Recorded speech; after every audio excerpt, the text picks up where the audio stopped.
to kungena bese now like upcoming artists they have like 15 EPs without an album. Yeah, that's why but mina still ngafuna not even egazi lakhe mfana mafika ukuthi ngifuna uPhantom Paris like that's like who's Phantom Paris masocaba the wow siphamanda yacula ndoda kade khona bamanga la bamangalo sabo mana unama EP akafuna ukulalela akafuna ukutshelwa kudala simkhuza lo akafuna ukutshelwa akafuna ukulalela. Hey yo, what's good, what's happening? Welcome to the Creative Chronicles. My name is Phantom Paris. We-creativity mithi conversation bafethu nyangazi mina indoda lengasayidingi introduction introduce namhlanje basenyangazi so ake ninikeze na indoda esihamba nayo khona lana ithuba but before ngathi ngijahile nje yami yabo khona into fanele uma mina aqala yithi awuyisho nento yakho nje yami Which one? Namse ngikhohliwe. Okay, so if you're a creative, a hustler, or somebody who love real stories behind the spotlight, then you're in the right place. Uluma nathi le elokunganini akithi manje siyashusa la nende siphazamisa behind Ngibhizi ngama up and down. siphazamisa mpakile boss oh Can you restart this one? isaviko so ke so bafethu sesiyaqala ke bafethu niyazi miselana seyixoxele ekhaya we don't sugarcoat into sisho njengoba injalo ndiyasho nalapha lokuthi 18 plus yabo ngoba sikhuluma nje ngendaba zethu kwi-creativity sikhulume nje nangempilo ukuthi siphila kanjani yabo umkhathini lona engihamba naye lana namhlanje nangoba fola he's an artist ake ngimnikeze leli thuba introduce kabla kunjani bafethu igama lami mina Able G. Yeah, I'm an artist, also an actor, yeah, producer, umculo, yeah, also a dancer, yeah, just an entertainment, yeah, umuntu oku business entertainment. Dakho. Apple G, my guy. Yeah, dakho mfethu dakho. what kind of music Yeah, Able G kusho umuntu multi-genre singer and songwriter and music producer. Yeah, but basically umculo yazi kumele ube negama, so like I can put it as Afrofusion electro music. Ngithola. Yeah. so What is Afro? What does Afro sound like? Afro, yeah, sound ukusho ejwayelekile tribal, yeah, African sound. More like black coffee type of thing. Nabo dance type ngithola. But it also fuses nabo Afro pop. Yeah, it also fuses ne music ofana ne house. Yeah, also fuses Amapiano. Yeah, it fuses a lot of, yeah, that's why I need the Afro fusion electro. Yeah, I'm told. It's a new sound, no? Yeah, it's the sound that I'm basically mina engipushayo, I'm told. so we producer and the vocalist Yeah. as well so you produce your own stuff Yeah, I produce my own stuff. Sometimes I no kuspana na machita.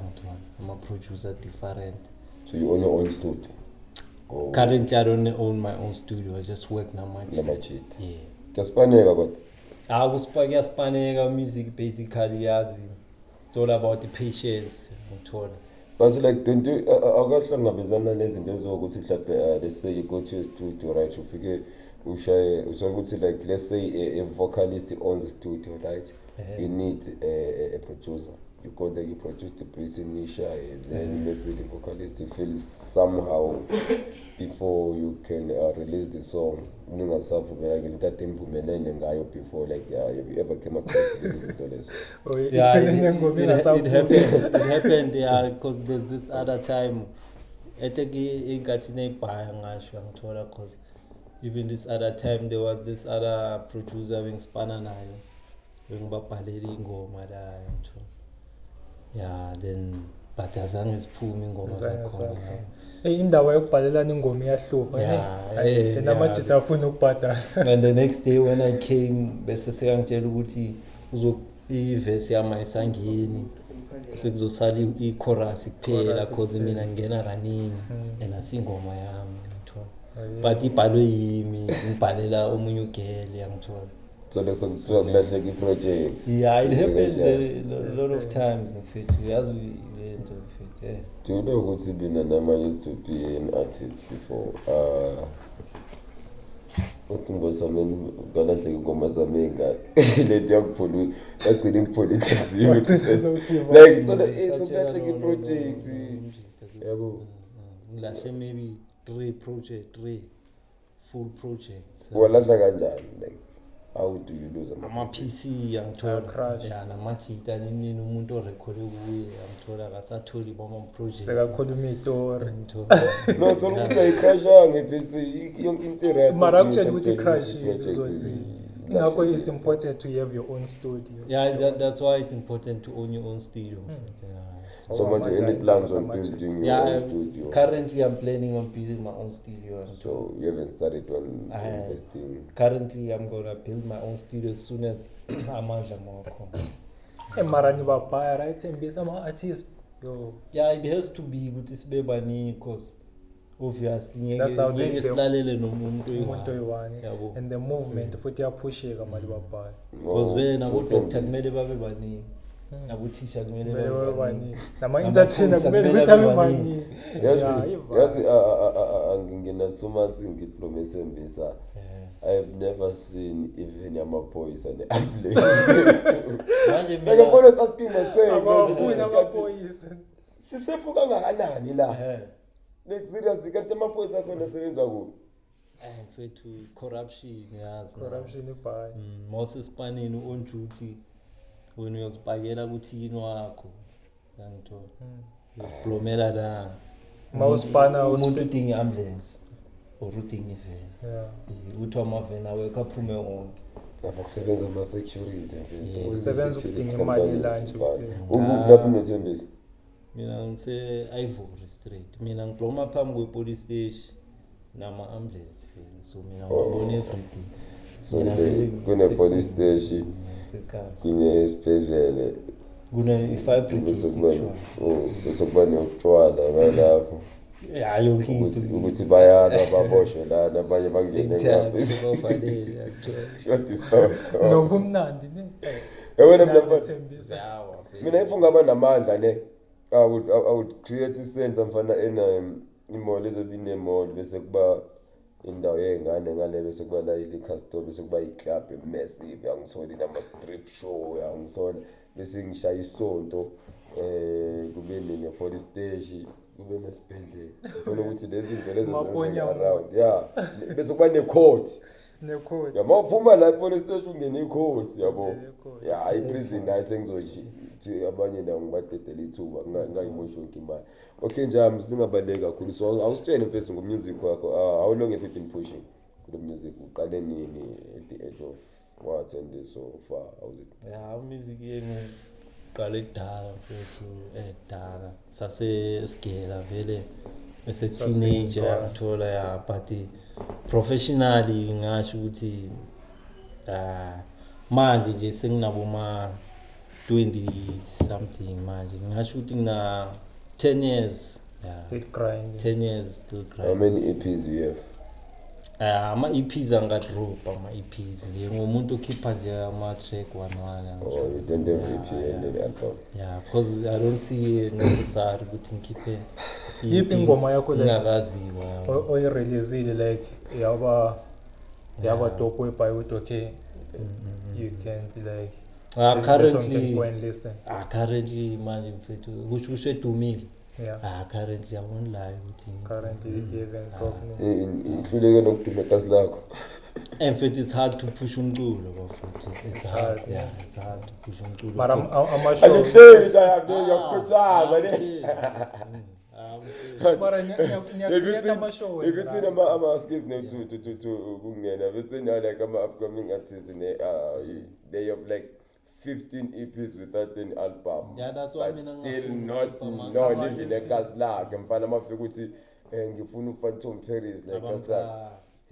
Who's fans on Paris? Bazocala bathi wow sibamandla yeyacula le ndoda kade khona bamangala bamangala uzangu Hayi. mana unama EP yawu 15 so mara unekhasi lakho uyaphusha they know ukuthi okay that guy must figure sifuna umuntu kanje yeah I mean I can say they know yabo because vele ngiyaphusha isikhathi esibhanga yabo nama-event besiwashaya just they know sesistopile namajitazi musibana nabo banda sipanile namajita kunezinye bezibiza i-press play yeah i-press play then nezinye ama-1685 disciples yeah then anamajita bhaya abobhiza yabazi biza itazi kwaito nenomaphanda mo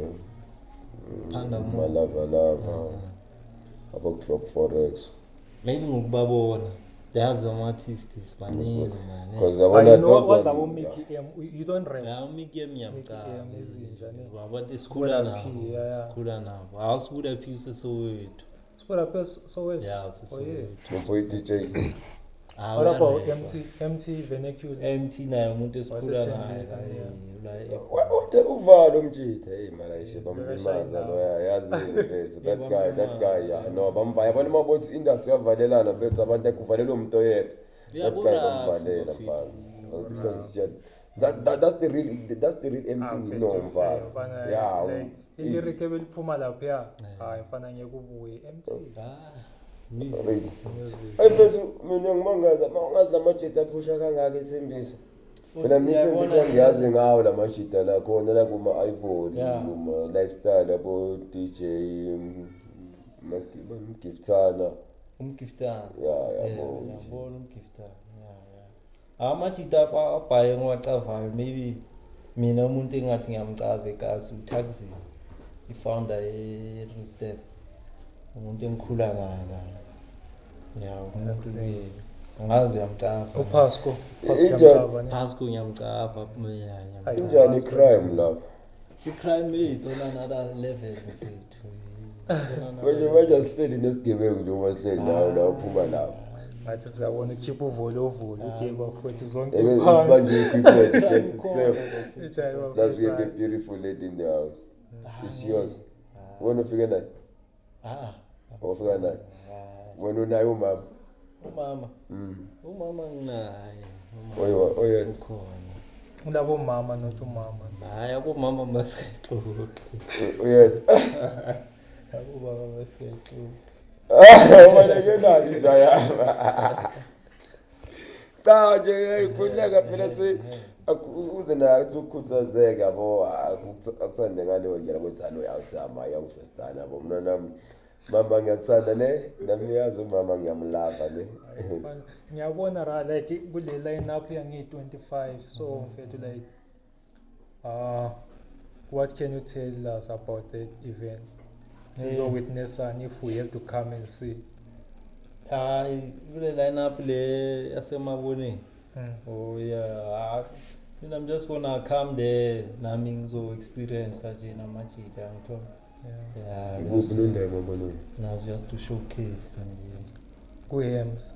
ikuphi nondawo Rooftop. Mara, it's not a rooftop, but like that place is more like, bathini igama layo what do they call that building? Mara, it's a rooftop, ne? But iseklabhini yeah, it's a, no, like it's a building on top of the building, like it's an open space. So like people they designed it, Bafaki stage. So whatever you wanna host, you can pull up there and host. So niggas are hosting, they're gonna be packed. It's always packed. yeah you also pay for I think it's sponsored by Hilpro Radio, ne? Yeah. I'm final stage. labajita seyiproreto la bavalelana labajita mfethu yabo mina bayavalelana iproreto mfethu mina angikweleti fokolo but they owe me a lot mfana ngayibamba mina i-breakfast show there yabo Oh, now where I go got to where I got I even got interviewed by i-Daily Sun Daily Sun. because of that show ngangibambe ngayo ngithola I remember after the newspaper, ngathatha that piece we posted there nomamlidi e-studio. Then the next day it was gone. It was gone. Yeah. By choice. By keep out of jealousy. You understand that? Then treatment when it wasn't. Such nesiphuma mfethu. I remember ngaphuma ngabe nomamlidi yathiwe sokoza redu. Yabo. Radio mfethu. Anginankinga nabo to me. Nje isi right nje belapho nami ngilapha mhlawumbe ngelinye ilanga sobuye sisebenze uma kumele sisebenze ngoba umsebenzi mfethu yabo masokuqonde ukuthi kumele sisebenze so sipana but now ukuthi mhlawumbe ngathi mina I can go there ngiyoguqa like before and stuff ngizongena phakathi I did my job at the time uzangisekho kuleyo level leyo mfethu futhi yabo but ke sikho lapho mara bahlanya ngoba bakhohle ukuthi like ikule level ekuyo yona because of those people yafana sayiphusha thina I I remember bengishaya ama-show too nje yami mina bengishaya i-breakfast show Monday to Friday yangithola ne from 6 to 9 ne ngilapho ngibambile bese kuthi Thursday bengishaya iMaskandi show yabo from 6 p.m. to 9 p.m. ngithola ukuthi mfethu bengisibana le hlezi ngikhona sometimes uthola ukuthi another presenter akekho mina ngombambela kwi morning live what senkodle tea time whatsoever they base after a breakfast show so sengisha amashow awu2 at that time because nomunye akekho sisibana because of in uthando but then at the end of the day with ngazi ngithi a treatment or whatsoever but asikholisa mfethu ama experience kumele ufunde my experience but they are doing good. I'm happy for them. Cheers guys, you're doing amazing. You don't wish to go back? No, like I'm saying kuleso state sokuthi mina right now I can go to them and say guys can I have a slot ne but if bona they call me they want you yeah they should come that yila singakhuluma khona because now mangiya mina back there which means ngiyovolunteer so you volunteer now they have to call me then we talk about but if they call you which means they need you yeah I understand that so kunabantu abanye abakudingayo kodwa abane pride yabo you mustn't beg too much yabo these things bazokwenza ngathi manje awuyazi into oyenzayo that's the problem hamba ngenyazo ufo bayisasho uthi sazi bekaza kwenyazo ufo akwazi ukuhlala ngane kamereni la ngoba uyazi ukuthi uphukile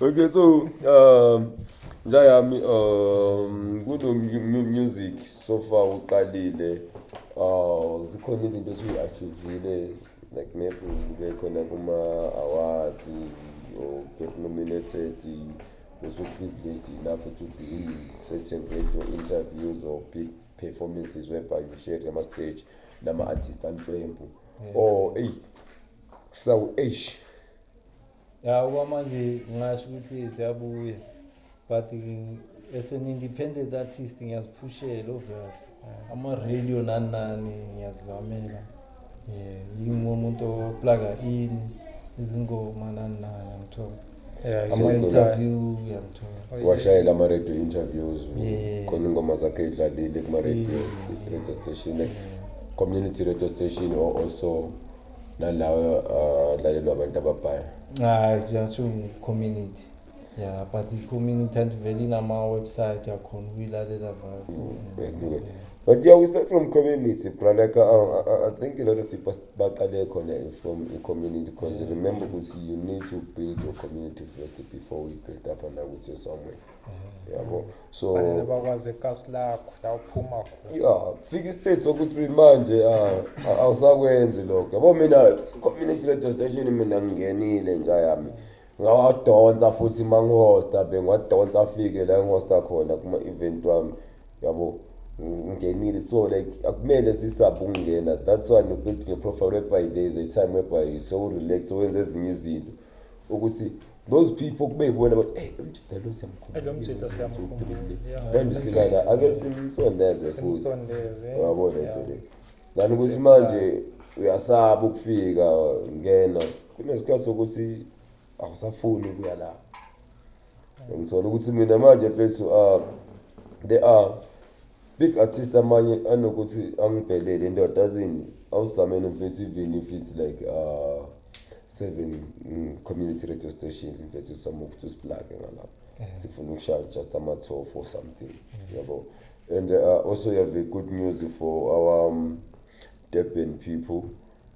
There is a deal I got for abantu baseDurban neSETA, so need the protection lapho eDurban which is registered ezokwazi ukuthi i-train abantu they work along neSETA lapho. So SETA or SETA, you mean English I pronounce it the way I believe What is they that? pronounce What is it. SETA? SETA the artists and arts and culture lapho. Arts and culture. Mm. So like what they keep training? funding to fund production and actors where they train actors through theory, practical. Oh yeah, then I think it's See. a opportunity. No? So that's a great one. I haven't tapped it with group ngithole just because I have my production was yet happened, but angifuni ukuthi ngi-approach individual. Let me just post it the one oyibone kuqala wa applyer they got in the opportunity ukuthi ba partnership lapho yabo. Besakhuluma njalo Apple G, my guy. ukuthi music wakhe nje hayi so far usa local and stuff, but any plans of you ukuthi uphume eKasi like perform kwezinye indawo from Tembisa perform East Rand eMpumalanga? Usually vele because ngeke ngaphusha kuke kwaba nesikhathi la vele ama-gig bengiwathola, so vele kumele ngokuthi ngithola ama-gig vele zona le ndawo zishoyo ziyavuya, most ngithola ama-gig vele kude Outside. Yeah. You believe ukuthi you have to build the fan base yakho from outside your home. Yeah, But because like ngeke kusupport. hayi kasi lapho vele ngeke libhekele Serious. unless ke so-top ukhona ke bazongithola. Hayi semazi kanye kanyomsa le ikhulele lezi ayazi yabo. Awu bese sibuthuka idlala wasuzama uzama. You're independent. Like, you don't have Independent any artist agent, kunzima no sign. ziyabuya no sign. Because I don't think ukuthi it's an advantage especially when as a producer and someone ofuna ukubuild up i-studio sakhe. Freedom. Yabo. Because nemali mayizanti iza straight ayiqali kubani One. If we check liza linjalo. angitriplela Hayi. So manje like your music, what inspires your music? yeah, for everyday life Everyday life, struggles, ukuvuka kwakho ekuseni yangithola Yeah. uyazi ukuthi nje kumele uhlanganise. So sala ezathi ama-struggles so far ama-struggles anjani bani? Uyacaba noma uvuka ekuseni mfethu kumele ucabe ukuthi ilanga malishona kumele at least ube Kuba na-something. Yeah. So vele mina most ingoma zami ngumuntu obhala ingoma vele ezinobuciko ezikhuthazayo. Ezikhuthazayo. Ngiveli nje ngibhale ukuthi hey wozani sijani. Vele One i-message. So zikhona online. zikhona online. Yeah. Is it giving something out now or so zisadla kuwenaosiza kufakela?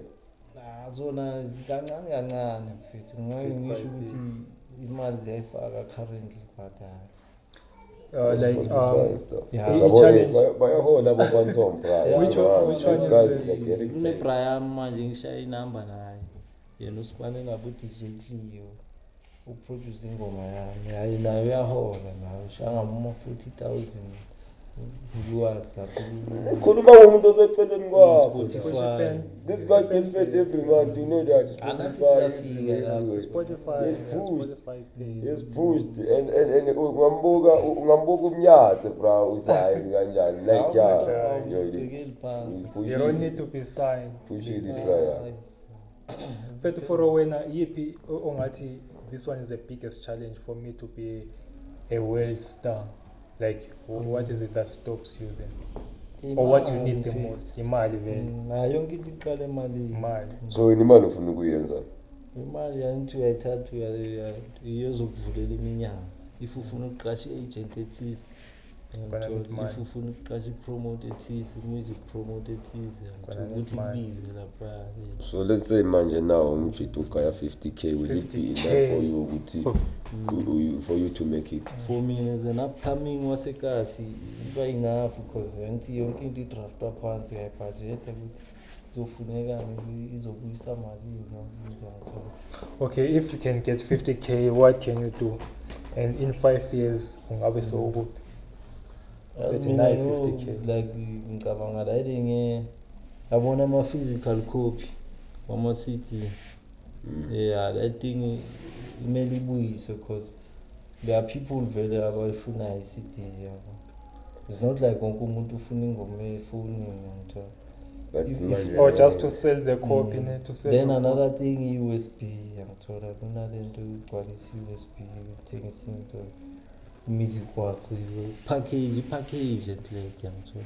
I-digital angali. Mina but I feel like kubalekele umbuzo kofanzona ukuthi uthi if you get money, we're talking about 50k, if you get that 50k now, what will you do with it, my brother? I-packaging ye-product. Packaging. Packaging, so you will buy Yeah. Also, CDs, you will get the Push physical it copy. push it bread.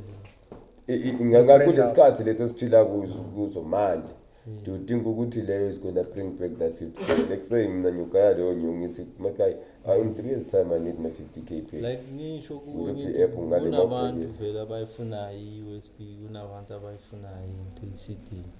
Bona It's not kuzama like ukwenza wonke isibalo. umuntu ufuna ingoma efonini. Sanomuntu ofuna ukuba ne-album yakabantu bani ayibambe so. Mara, that how is it different to about DistroKid, whereby you'll put it on Spotify, you get all your royalties? I mean, it's the same thing. It's all about pushing. I-digital angali ngayiphusha ngithola. But mina into engisho ukuthi i-package. Package, Yeah, But i-packaging package is a once off thing. ibalulekile ngithola. Iba Mara, mamdayisa le you need to CD le. print up. Izobuya Mamdayisa le CD lena ibuya le mali lena. Shuthi kumele ngilwe ngistokile but ukuthi ngidayisela umuntu oyedwa. But now i-advantage ye Spotify, someone will just playing ingoma yakho then it pop ups. Like, oh, who's this guy? Saqala ukulalela, understand? But now abekho baningi abantu. Yes, bakhona there and there abafuna ama CD but they are not much because now Yeah, kune-target for everything vele. Kune-target. Now, abasethembisa uba inspire uDJ Spoon, that is the one who made millions ngama CD. But that was long time. That was long time. It was long time because esikhathini samanje we go to internet na everything ukubone even kwi-Bolt kuyakudrive to Spotify as no anyone on Spotify connects. They don't ask ukuthi you have USB, you have an aux. Yabo ayisasibani ngaleyo. So ngicabanga manje business manje now in nowadays you have to look at ukuthi ngizowina na kulento le. Yabo is it gonna bring back, especially mangabe ibolekile inyuka, at least maybe sengenza le business ukuthi I raise that money nginikeze that person back imali yakhe sengine double eyami ngazi ukuthi okay now sengaqala le yami business ngibona ukuthi uzongisebenzela na, while this one is also moving ngizona. Ya vele na nento i-music video yayishuta vele kuyo le 50k. Uyakhona ukuplaka nengoma yabona ziyayibuyisa leyo madlana leyo ngithola. Okay, let's say I'm the black guy, and I say Babhaya abantu engibaziyo Ama-black, ama-black plus 13 bafuna imali. Bafuna imali. Okay, let's say mina now you coming to me, I'm a black. I wanna black you now. Yeah. And I say, my guy, choose one top artist and one producer to make your career come through. Yeah. Which guy can you pick in the game right now? La eMzansi. Emzansi. La eMzansi obvious uCasper. Spaniel. Why? I-fan base yakhe i-straw.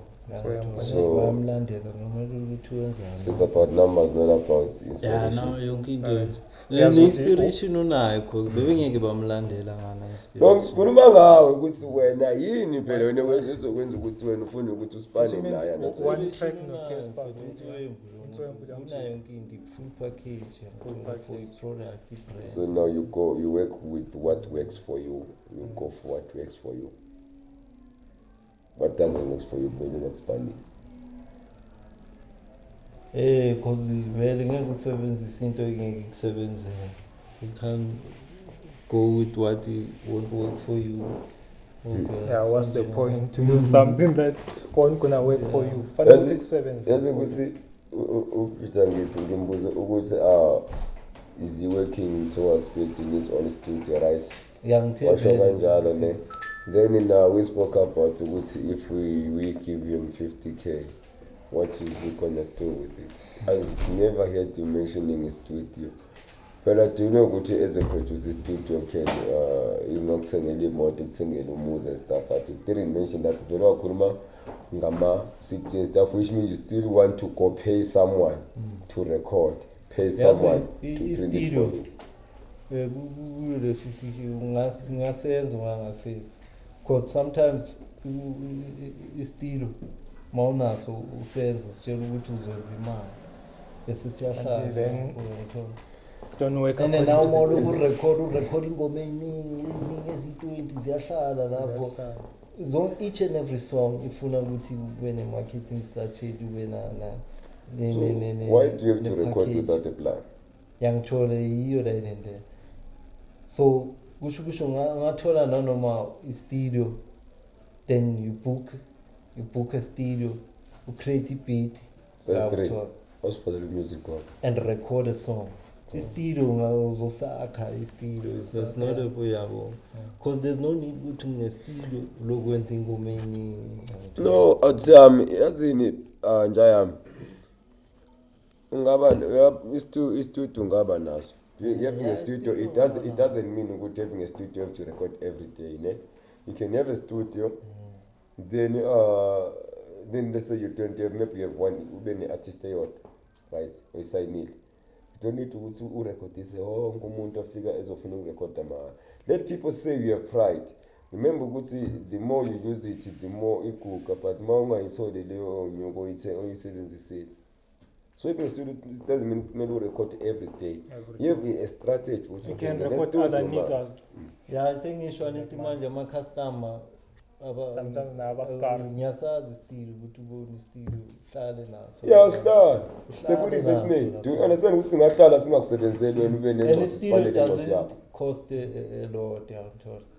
Kule 50 squad studio studio imali encane. Yeah, to Because build today, i-laptop so awufuni i-studio lesikuthi manje Laptop, ikhula. ama-microphone, Wena uthola nje yes. into eziquality ezincane comfortable uqedile yangithola.